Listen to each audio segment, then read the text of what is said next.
Good morning, everybody. Thank you for being here. I am with NAMI. I used to be the vice president of NAMI DeKalb in DeKalb County. Now I serve in a different role with NAMI Georgia. And just to qualify myself, why I'm here speaking to all you guys this morning, I served in the Army for 5 years. Any veterans in the room? One? Okay, perfect. I was a Calf Scout. So served from 2005 to 2010. I'm originally from Rochester, New York, big Bills fan, and tell you guys about a little bit about my story, PTSD, mental health, and why I am here today, and really everything that goes on with veterans that you hear about when it comes to suicide and prevention and things of that nature. So I joined the Army 2005. I was a Cavalry Scout, and this is a job that's on the front lines for guys that I joined the Army. My ASVAB score wasn't too high, but I wanted to be in the action and do everything that you saw on TV and things like that. So I decided to join as a Cavalry Scout. I joined when I was still in high school at 17 years old, and a week later, I was in the Army. And this is a time in the war when we knew we were going to Iraq right away. So I did my 4 months of basic training at Fort Knox in Kentucky. Then I got assigned to my unit, 361st Cavalry Regiment out of Fort Carson, Colorado. And as soon as we got there, they told us our deployments are going to be extended. President Bush had a new initiative, the troop surge. And so we sent in an extra 100 or 30,000 troops into Iraq. And our deployments were extended from 12 months to 14 months. So we did a lot of training at Fort Irwin out in California, and then I went to Iraq at 19 years old in 2006. And in 2007, I was shot in both legs by a sniper. And that ended my deployment. 3 years later, ended my military career. And I know we have a lot of professionals in here. Has anybody ever done stop the bleed training or applied tourniquets? So you can imagine how fun it is to have a tourniquet over a broken femur. It hurt worse than getting shot did. So I got shot in my femoral artery right here, and then we were ambushed. So two guys, they came out of a truck and did what's called pray and spray, and I was shot again in my right leg. And as a result of the injuries, I have hit my sciatic nerve. I can't move the toes in my left foot anymore. 14 surgeries. They reinforced my femur. I have a titanium rod in here now. Because the military is so great, when they were repairing my femur, they messed it up, so they twisted it wrong. So now my foot sticks out like this, like great Army doctors, But I came back home and about 4 or 5 days found out that my best friend was shot and killed by a sniper the day after I got shot. I got shot June 17th, 2007, which happened to be Father's Day that year. So if we have any fathers in here, imagine getting a call from an overseas number saying, instead of hearing Happy Father's Day, you're like, hey, your son has been shot, and we'll let you know what happens when we know. So years and years, or not years, but days later, found out about my best friend. And that was my first experience with PTSD because I had survivor's guilt. If you guys know, especially any law enforcement in the room, you build these bonds with these people you go to war with, and they become your best friends, your brothers. I had a bond with this guy that it beats any relationship that I have with anybody at home, my cousins, things of that nature. It's just something when you're in that Humvee and we were in the front truck and you build these bonds with these people who just a year ago you didn't know. And now I can imagine, just like in a squad car, this person has their life in your hand, and those bonds become deeper because you know who they have to come home to and vice versa. And so when I found out about my best friend, I immediately became overwhelmed with guilt because I had this scenario in my mind, because not too many African Americans join the Army to be Cavalry Scouts. I had this scenario that the sniper shot me, but saw me the next day and saw my friend instead, and this time shot to kill, thinking that I had survived. And instead of killing me, he killed my best friend. And then I thought about his kids, because he had children as well, because tell stories every day when we're not on a mission. And I thought to myself, man, it should have been me. Wanting to die myself, still recovering from my own surgery, but not knowing exactly what happened to my best friend. And my other friends were still deployed. And this was during the time in Iraq in 2007, we had lost 899 soldiers. It was the bloodiest year of the war because they came out with these new type of IEDs called EFPs that were these cone-shaped explosives, and they were just blowing holes through our Humvees and taking out multiple people at the same time. So after 3 years in the Army, I got out, or 3 years in a unit called the Warrior Transition Unit. I decided to get out of the military because I couldn't keep up with the physical demands with my new injury, and they really weren't too lenient about letting me stay in. And so I moved back home to Rochester, and that's when my mental health dramatically declined. Because everything that I joined the Army to be and be this great person, I joined as a private, I got out as an E5, a sergeant. I was Sergeant David Kendrick. When I got back home to Rochester, I was a nobody again. I was nobody.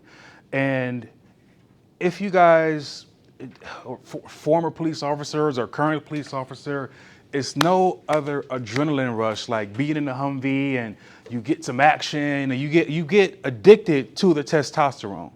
I mean, if you guys have ever seen the movie, I believe it's called Hurt Locker, where the guy was an EOD, he detonated bombs, and he got so addicted to the action, he didn't want to be around his family. He wanted to be in that action as much as possible. And me, because I was in that environment, once I was taken out of it, I went absolutely crazy because I wanted to be back in that environment, surrounded by people that I love, people I trusted. Now I'm back home with people that I went to high school with, and I didn't trust these guys. I didn't know them after 5 years. And so I had no Army, no cavalry, no anything. But what I did have, I had access to weapons, and I had a gun that I had bought on active duty, had a 45 caliber Glock. And then that's when PTSD kicked in because I'm from Rochester, upstate, and we have a high Muslim population there, and every single corner, almost every corner store you go to, you have somebody of the Muslim faith, they own a store. And that's when I had flashbacks because in Iraq, they have prayer call over the loudspeakers from the mosque. So you'll be driving down the street and you'll hear a loud prayer call. And that's usually when somebody decides to attack us because the prayer calls are so loud, you may not hear a pop shot, or that it could be such a big distraction if you've never heard anything like that before. And so in the Muslim faith, they pray multiple times a day, and I will walk in stores and think to myself, oh crap, I'm back in Iraq. I'm having these flashbacks. And so my natural instincts were to protect myself like I did in Iraq.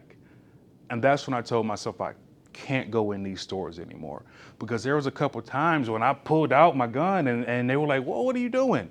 It called the cops on me and things like that. But that's how I knew how to protect myself, being back in that same environment that I was in Iraq. And I also started to notice when I was back home with my family, I would be with my mom, I would be with my sisters, and I would be with my brothers and my dad, but I wouldn't feel anything emotionally at all. Nothing. And I would have to tell myself, this is my mom. You love your mom. They call me Junior back home. Like, Junior, you love your mom. But I didn't feel anything. No emotion, nothing at all. And because I didn't have any more of my battle buddies, any more of my guys that I served with in the Army, all I did was drink because I had nobody. I had nothing. And for a veteran, if you're retired, every day is the weekend. So you can drink every single day. And that's what I did. And because I wasn't feeling anything, when you go to the doctor for a mental health evaluation, they always ask you, do you think you're a danger to you or the public? Then they ask you, how much are you drinking? And they ask you this battery of questions. And I would lie because down here they call it 1017. I didn't want to get a mental health arrest because I was drinking so much that my dad never saw me. I didn't want to be around my family because I was always drunk. I had access to weapons and alcohol, and no matter how good you are with a rifle, a pistol, whatever, alcohol and weapons are never a good mix, especially with PTSD piled on top of that. So because I didn't know exactly where to go for resources, my family didn't know, I was the only person at the time to ever join the military, nobody knew what to do, so I didn't get any treatment. Our treatment was going to church.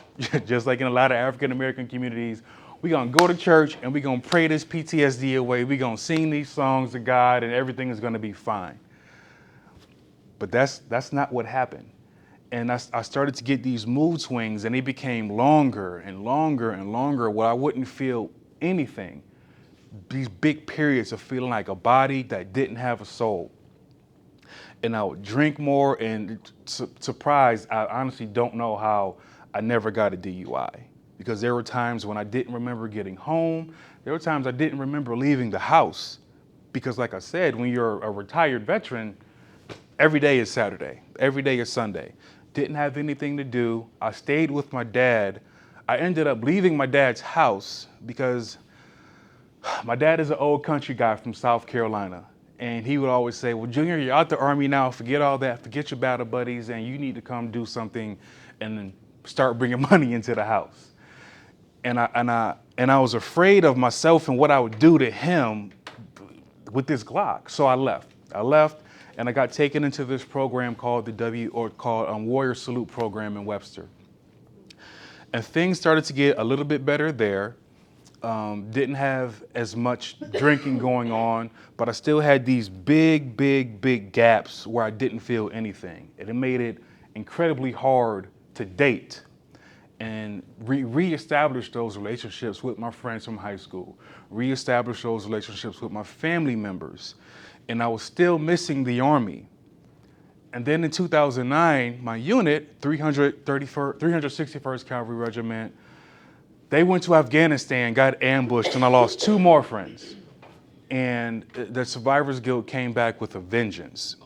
And I started drinking more, started regressing again, because one thing about PTSD, man, you can have one thing that triggers an event or a memory, and everything that you did to get over that, it goes right down the drain.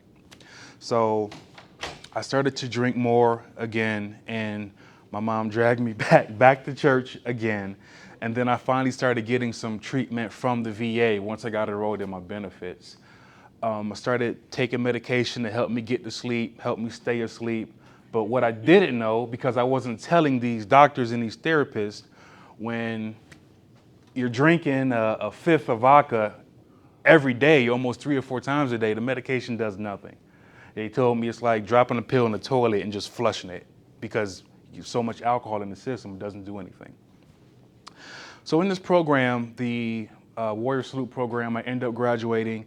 I moved down here to Atlanta in 2012, and I started to struggle again and still had these big moments where I didn't feel anything at all.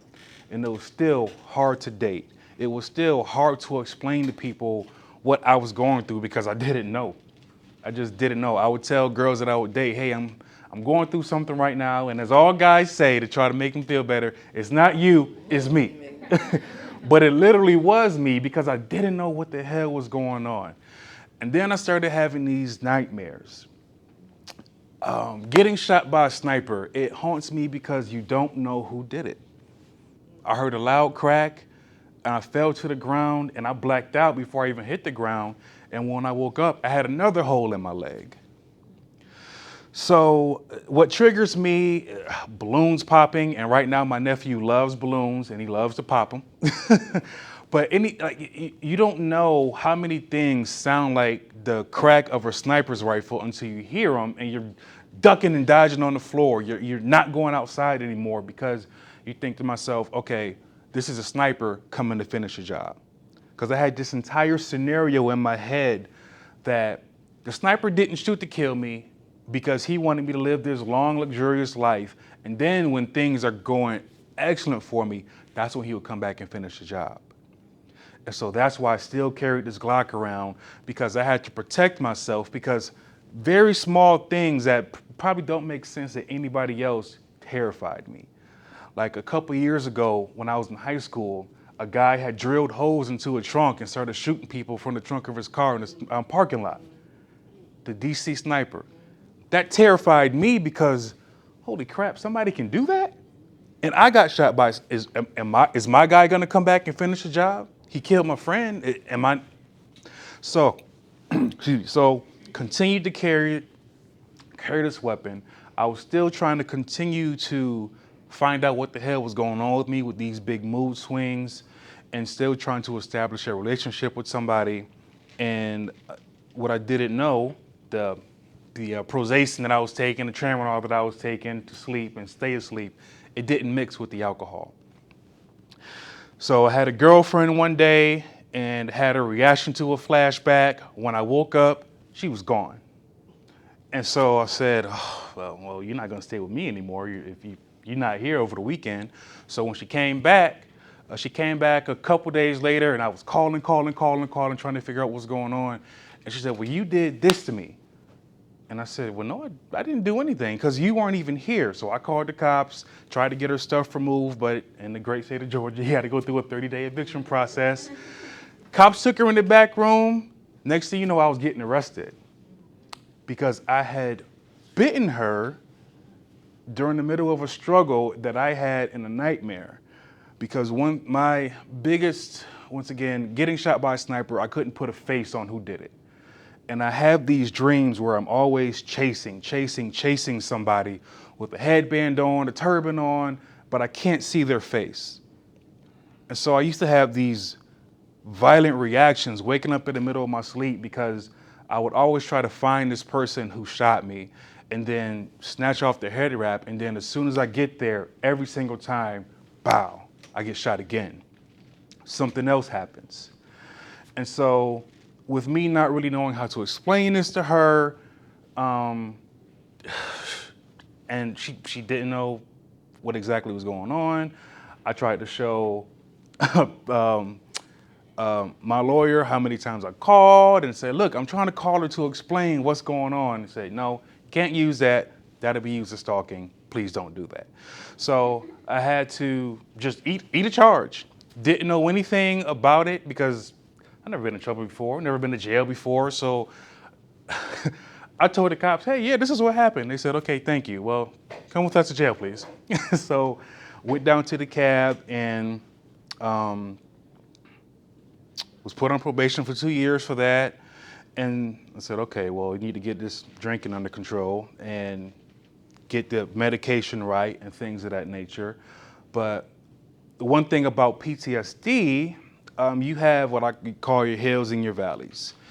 And you think you feel good for about 2 or 3 days, and you're like, I don't need to take my medication anymore. I can go right back to drinking. I can go right back to partying like I used to. And it's so easy to go to the doctor and just lie about it. You know, hey, I'm not drinking, I'm not doing anything anymore. And so I had so many different crises going on at the same time. And I really had nobody to help me through it, because even my friends down here didn't know anything about the military. I found out more and more about law enforcement once I got arrested myself, and things started to get better for me. And then my sister moved down here to Atlanta. I moved out of DeKalb, moved to Ackworth in 2018. And my little sister, she brought my niece down here, who was about 3 years old at the time. And if you know anything about toddlers, they don't care about you needing your own space. You'll hear the little feet, you'll hear boom, boom, boom, boom, boom, and the door just flings open. And for me, a veteran with PTSD, hearing footsteps and then a door just busting open, holy crap, the sniper's here. And this would happen 3, 4, 5 times a day. But Didn't know how to tell my sister about it because, once again, nobody has served in the family. She's not going to understand. It's not like I can sit down with my niece and say, don't bust in my door like that because So I'm dealing with this trauma, and to deal with this trauma, I regress and I start drinking again, drinking and drinking more and more, and my sister sees it, but because she don't know anything about military veterans, she don't know what to do. If anything, she would tell mom, and she would just take him back to church. That was our resolution for everything. So one day, me and my sister, we started to talk. Hey, I need some help with things like this. I guess I scared her. I started raising my voice at her, got scared. She called the police. I snatched the phone out of her hands and I said, you need to call mom since you love mom so much. Hung up the phone. 3 minutes later, Cherokee County PD was at my door. Hey, we heard the phone call. Once again, come with us, sir. So I was arrested for obstruction of an emergency phone call, 2 counts of child endangerment because she had a child, and family violence So I was facing 4 years in jail, and I was like, holy crap, what do I do? And this is what my lawyer said. He said, why aren't you a veteran? They have this thing called Veterans Court that you can get into. So I went through the Cherokee County Veterans Court for 18 months. And I have to tell you, it's a great, great program, mainly because you can't drink. So you're going to get everything resolved right then and there. And if you guys know out there, the Honorable Judge Morris and the folks out there in Cherokee County, they did a great job. Well, obviously they do a great job. It's up to us to get the healing, But in this program, I went through programs called Seeking Safety, and I really got the help that I needed. And this was a very, very, very unfortunate way for me to be around other veterans. So I started to have these veteran friends, and during court every other week or every month, it's not the ideal way that you want to have a conversation with other veterans, but I got to talk about things with them, and we were sober at the time. We were sober, talking about it, and it reminded me of, as a Cavalry Scout, man, what I had all these plans made to get revenge and what I would do if I was going to protect myself, and the entrances and exits and how to get around town, because I was a lead driver in Iraq. And so I had all these different plans made out. And now 2018 realized how crazy that was, going through this program and really, really needing help, because after that event, my sister moved out, and I had the house to myself. And this was before I got enrolled in the program. And I just drank more and more while I awaited my fate going to court. And there was this movie called Man Down with Shia LaBeouf. I don't know how to say his name, Shia LaBeouf or something like that. And it's a story about him, his PTSD, and it shows the stats about veteran suicide. And oh my God, thankfully I had a VA appointment at East Point the next day, and I finally told the truth, and I said, if I go home, I'm gonna kill myself. I can't go home. I can't leave this room because I'll kill myself. So she got on the phone, and I got put in the VA hospital in DeKalb. They have a 4th floor that nobody knows about. The elevator won't take you there.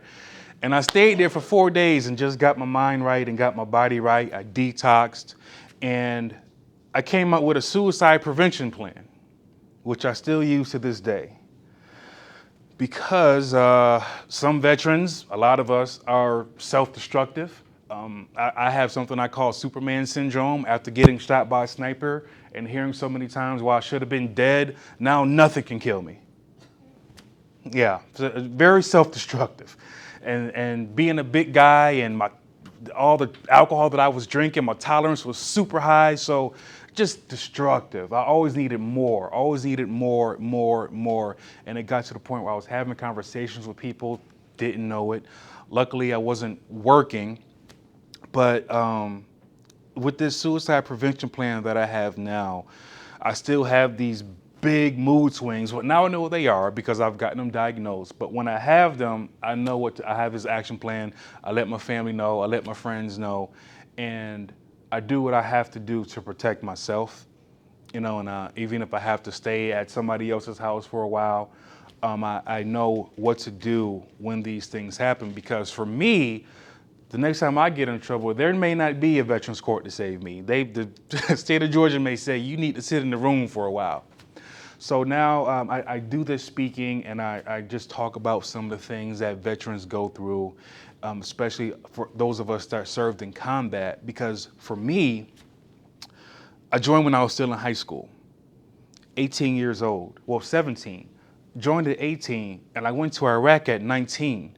So I'm thankful when I talk to people about PTSD and these medical professionals, because to me, it was almost like going to war and using violence to get what you needed to get done was like being in college.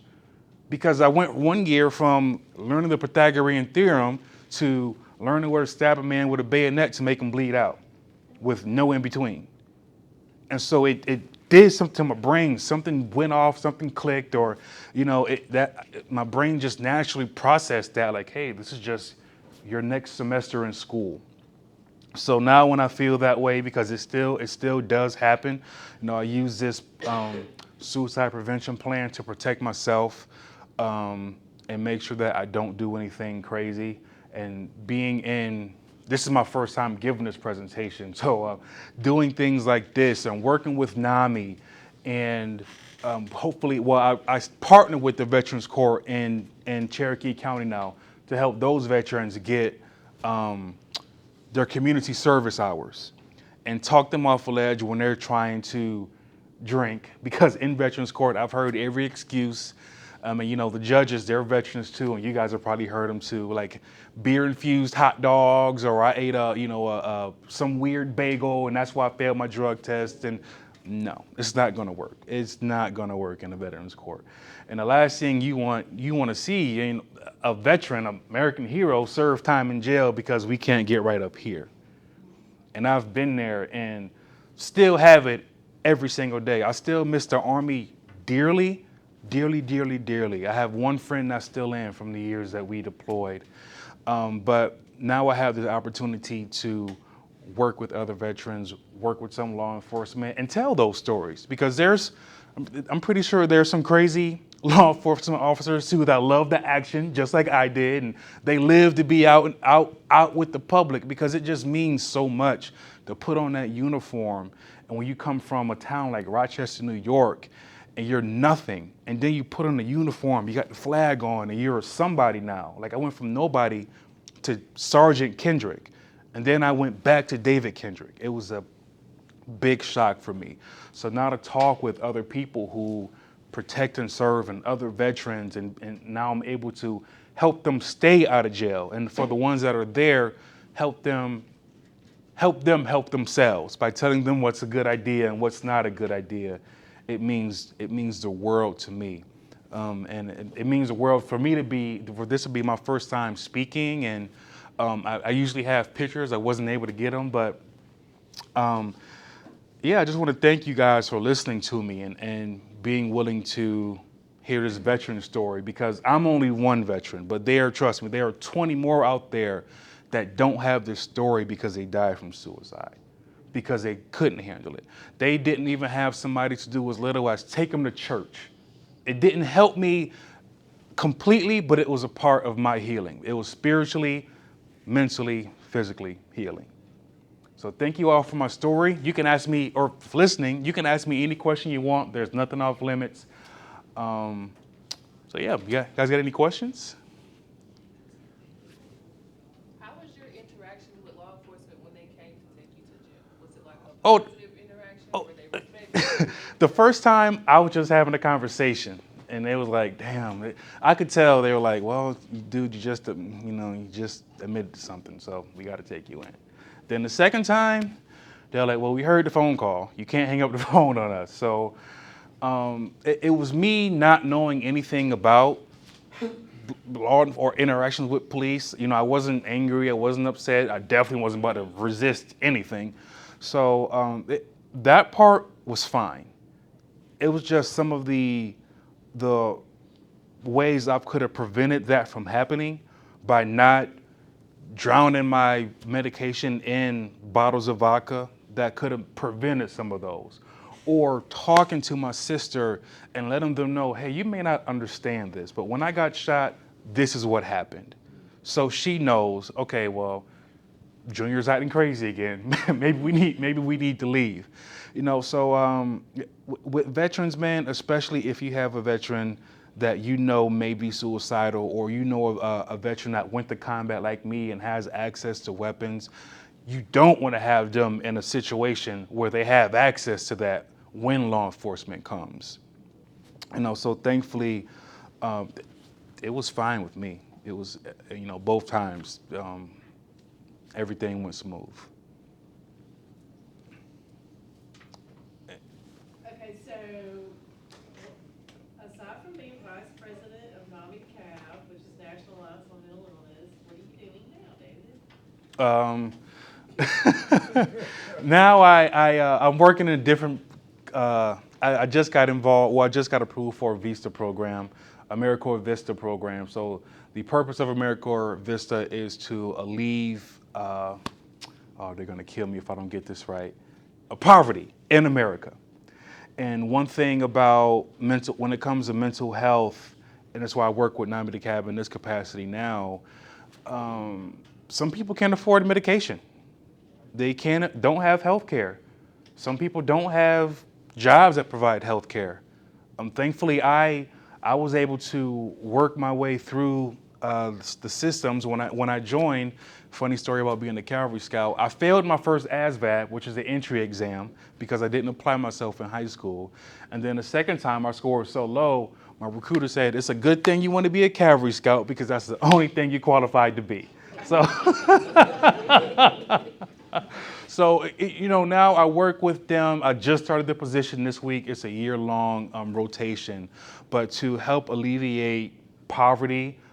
Just last year, the state of Georgia was ranked dead last when it came to access to mental health care. So providing these free resources and programs to individuals suffering from mental illness means a lot to me. I'm also certified in something called NAMI Homefront, which is a program that allows me to speak with veterans and caregivers of veterans who are suffering from mental illness. So I can help people who were in my mom's situation back in 2010 with their veteran, especially those combat veterans that came back and we have these injuries and we're going through a lot of pain and suffering. And, my live day is June 17th, but my best friend's death day is June 18th. So it's like ups and downs that we have every day. And so just helping those parents, helping those caregivers who have veterans in the home suffering from PTSD, navigate that PTSD with that veteran, because they may even need to have a suicide prevention plan. Because like I said, I may look fine, but I may wake up tomorrow and I can feel the physical change in my body. Something's off. So I got to put that plan into action and get on the phone, send some emails, take some days off from work, use my EAP, say, hey, I need to talk to somebody right now because I don't know what's going to happen next. Because with a lot of veterans like myself, I believe some of the suicides were so high just because of the pain. The pain, like this has been, I think, 15 years now of nothing but pain. And over the years, it doesn't get better. It gets worse. And sometimes I just think to myself, how much longer do I have to deal with this pain? I had to move out of Rochester because of all the snow that we get up there. I don't know if you guys seen all the snow that Buffalo got a couple weekends ago, but it broke the record for snowfall in New York State. So, so that's what I do now. And obviously speak professionally, so yeah. Do you keep in touch with your best friend's family? I do. I wrote a book about us. It's called Calvary. It's on Amazon. About it. Even though I got injured, best time of my life. Because the military, man, it was nothing like it. So yeah, it's called Calvary on Amazon. It's about a couple of us, man, who got together and We literally went to war together. Literally went to war. And even though I was there because of the guys that I was with, best time of my life. Just like, some of you officers, you may have a partner or a somebody in your squad car that mean like, I love you spend time together, you know each other's family, and it just doesn't compare to a civilian relationship. Nothing compares. Nothing compares. So yeah, we talk all the time. We got group chats and things like that. And what this allowed me to do is keep my friend's memory alive. And a great story about that. His son is in the Army now. And I sent the book to him when he was in Iraq. And he said, David, man, thank you for giving me a piece of my dad that I didn't have. What age Yeah. were they? My friend, No, his kids, when. oh man, I think they were like 10 or 11 years So old. they did have a memory. Yeah. But with this book, I read it every now and then just to remember some of the good times that I had, because I mean it's not the military can be what you make it, but when you have the perfect set of friends, there's nothing like it. And that's why I was so isolated when I got back, because I was chasing that friendship with all the wrong people. And there's just going to be, and it took me about 5 years to realize that was a once in a lifetime moment.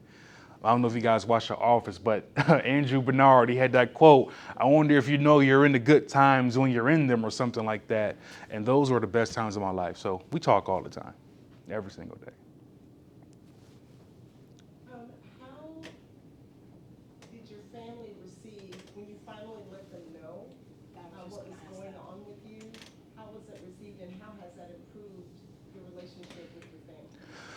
Well, my dad is an old country guy. He still doesn't understand much about the military, but my mom knows everything now. She knows everything, and I keep her up to date with what's going on now, because now my sister's in the Army and she's a combat engineer stationed out in Fort Riley, Kansas. And when everything in Ukraine first happened, they were right on the outskirts of Ukraine. So my mom was going crazy all over again. I said, Mom, that's what we're not going to do. We're not going to freak out. But now I can be there for my sister if she has anything going on like I had, depending on when she gets out, depending on what happens. Hopefully we don't get involved in any other conflicts. But if my sister ever needs anything now, I'll be there to help guide her through that. This is the one with the 3-year-old. Oh no, my sister. Oh, she's 20 now. No. So that wasn't the one with the 3-year-old. Oh no, different one. Yeah. This is I have 4 little sisters. One with the kid. I think she's 27 now. I have 2 20-year-old twins whose birthday is next month, right after Christmas. And then I have one that just turned 19. So when I got back, they knew nothing. They used to wear my uniform when I was home in the military, and now one of my sisters has her own. So it's great to see that come full circle, because they saw me go through everything, but she saw the good that came out. Like I have my master's degree now, use my GI Bill. I was able to buy that house out in Ackworth, using the home loan. So the benefits are great. But, just have to make sure that she's going to be okay when she gets out. I don't know if this would make any sense, but is there any, outside of the drinking, a behavior, like early in the process before things get really out of control, that you could point to that someone, like especially you being in the military, having gone through all these things, if you know another veteran and you see something really early, man, this guy's is about to go down Yes. a very bad path. I started isolating myself a lot, and then I started going down memory lane, because those were the best times of my life. And just looking at pictures and thinking what my life is now, and kind of like regretting getting shot, even though there's nothing that happened to me, nothing that I could have did about it. But I isolated myself really, really heavily. And I didn't talk to anybody, because each mood swing was different for me. And each one, it's different.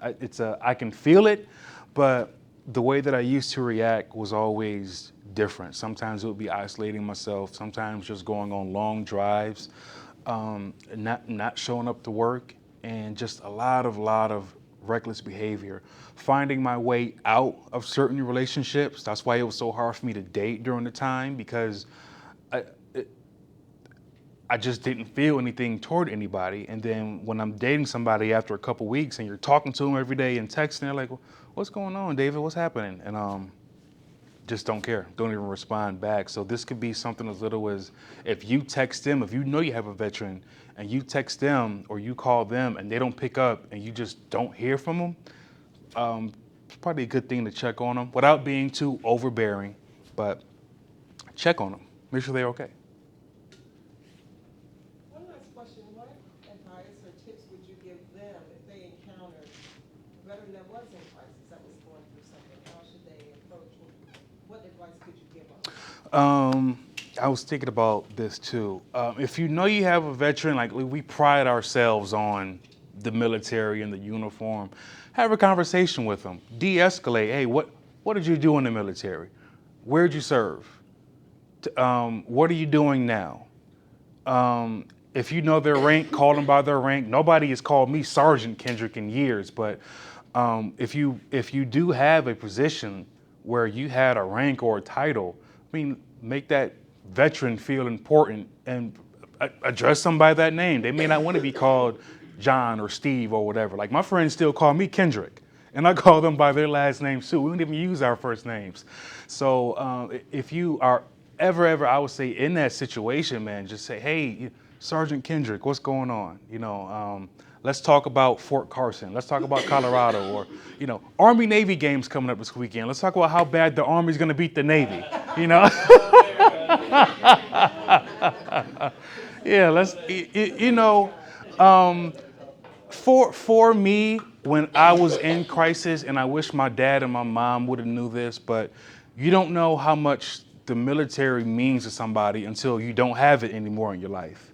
And I talk about it all the time. There's gonna be a great time this weekend. There's gonna be a bunch of Army guys out, a bunch of military guys out everywhere. But if you have somebody in crisis, holding that conversation, what's going on? It may be something with the VA, because getting care from the VA, horrible. You know, ask them if they were injured. They may have been injured, like myself. You don't see, I look just fine, but my legs are destroyed. My toes don't move, and it's cold outside, and it's raining now. And when you have these orthopedic injuries like we have, you're miserable all day long. So you can ask them, hey, how are you feeling? What's going on? Because not every injured veteran has a amputation or walks with a cane. You know, I made a miracle recovery, but I'm still in pain every single day. You can ask, how are you feeling today? Because it could be that veterans just don't have access to their pain medication, especially now how strict they are about giving out opioids and things of that nature. Sometimes that veteran may take more, not abusing them, but hey, I'm in a lot of pain today. And then they may hear that they can't get any until next month or something like that, and fly you off the handle. Yeah, so just having that conversation, hey, how you doing? You know, what'd you do in the military? What was your rank? Where were you stationed? Are you in pain? Because they can be suffering right now and don't know how to handle it. And I know a lot of veterans in the Veterans Court program, they got caught stealing from Walmart to buy drugs to handle the pain because they couldn't get opioids. So that was a lot of the issues that we were having in that program back in 2018. Any other questions? Well, thank you all for your time. Thank you. If you could, fill out those evaluation forms, because this allows NAMI, or first of all, it allows NAMI to get more funding for programs like this. My name is David Kendrick, for the name part. Thank you very much for your time. Spell your last name. Kendrick. Yep. Everybody always says, like Kendrick Lamar. And